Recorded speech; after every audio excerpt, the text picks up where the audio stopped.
These lethal little tire shredders, he might be right, but Jamie also has a point.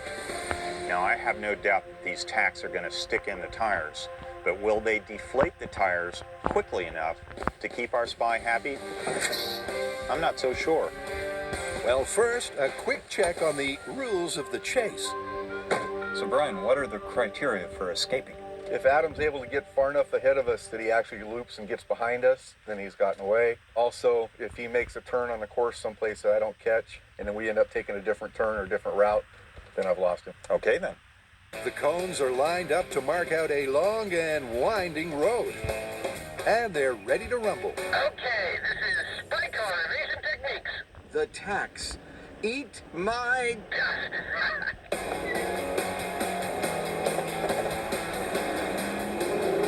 Make no mistake, both drivers are hell-bent on surviving the chase. Brian keeps a respectful distance of 5 or 6 car lengths. Hey, he's picking up a little speed. Eventually, right before a curve, Adam decides to drop his load. There we go. Despite his considerable skill, Brian's going too fast to avoid all the tacks. They stuck in. I can hear them. But at least for the moment, the chase car shows no signs of losing momentum. We must have had about a half a dozen at least in there, and we're holding on just fine.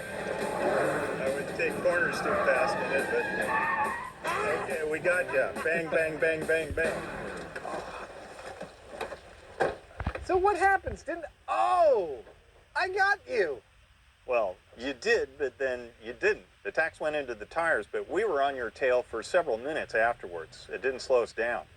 I thought that as soon as you hit the tacks, you'd be skidding off the road immediately. I've got flat tires, but you still didn't get away. No, I didn't get away. Yeah. Shoot, I wouldn't have called that. The tacks eventually worked, but they took their sweet time. And I'll say one thing else. While I'm fagging out on this course, hell-bent for leather, it's really disconcerting to look into my rearview mirror and see Brian, like, impassively driving after me. Like it's like a lion playing with his food. Jamie thinks he knows why the spikes kind of worked and kind of didn't. The problem with tacks is that they plug the hole that they create, and they don't let the air out quick enough.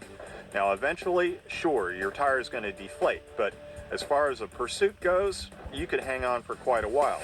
As a quick escape option, the tacks didn't cut it. So it's on to phase 2 of the myth, blinding the pursuer in a cloud of smoke.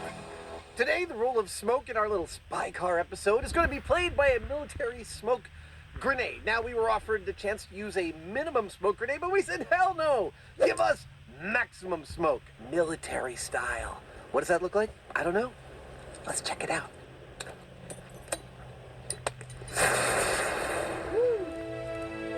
Providing the wind doesn't pick up, that should work nicely.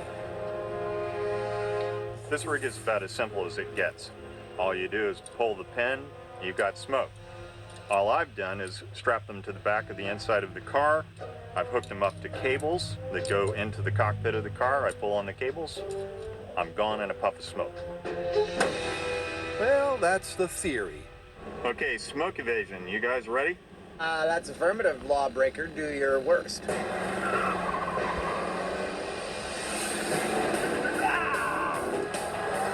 Right from the get-go, Jamie sets a cracking pace through the traffic cones. Brian has no idea when to expect the smoke, but he doesn't have long to wait.